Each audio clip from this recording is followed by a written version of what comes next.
In this video, I'd like to show you how to replace the tube on your mould.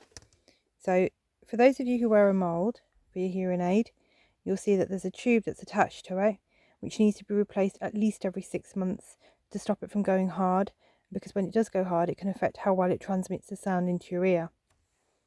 To replace the tube on the end of your mould,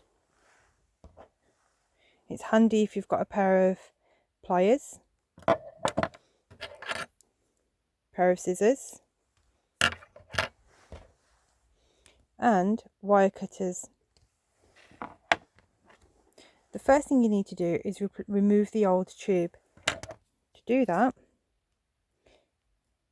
using your small pair of pliers, just grab where the tube goes into the mould and start very gently just pulling it outwards.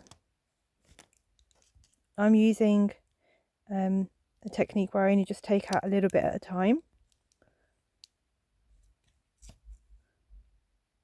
You can see it kind of coming out just here,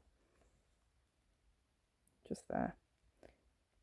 So I'm taking out a little bit more at a time until I'm able to take the entire thing out. There you go.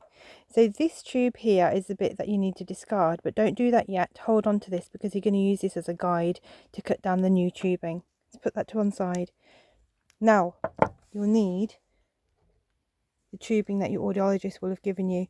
Some audiology departments will already have this tapered off, so you'll know that there's a long side and a short side.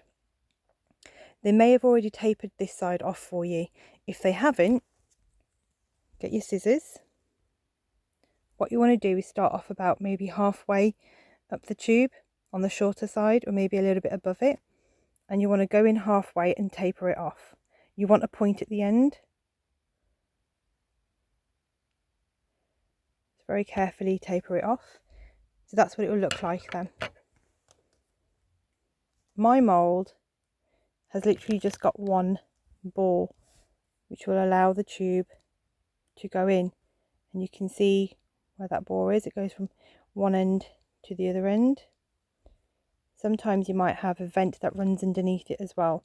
It's the bore at the top that you're interested in though. So what you do is you take the tapered end of your tube and just feed it through the bore until it comes out the other side there. What you want to do is feed that through. So I'm going to get my pair of pliers. You can just pull this through. If your grip isn't great, you can just pull it through with your hands, but if your grip isn't great, you can use a pair of pliers to just pull it through.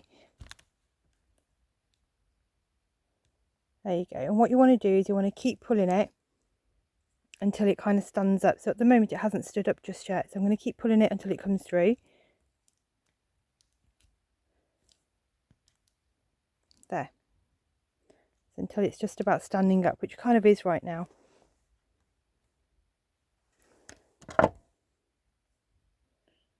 There, so it's standing up. Now obviously this side here, the tube that's come out, is far too long to go down your ear.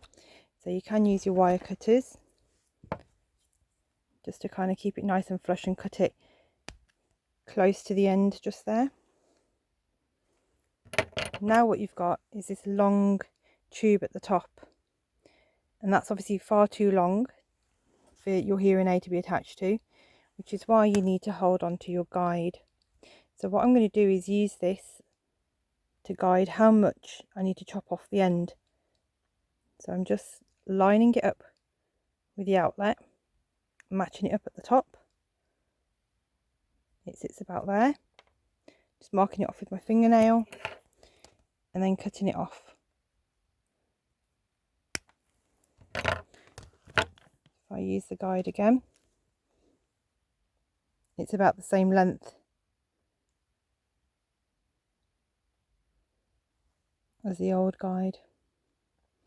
Now you're ready to attach the hearing aid to the tube. Pinch the top of the tube, not too far up, because obviously you want to leave enough gap to put your hook into it. Pinch the top of the tube, use a flat surface like a table to stabilise your arms, and what you want to do is get the hook, which is this elbow part that's attached to the hearing aid, into the top of the tube. Bit fiddly. So if you just wriggle that around a little, keep pushing until it's kind of flush at the top. You'll see that it's nice and flush now. And that's how you retube your mould.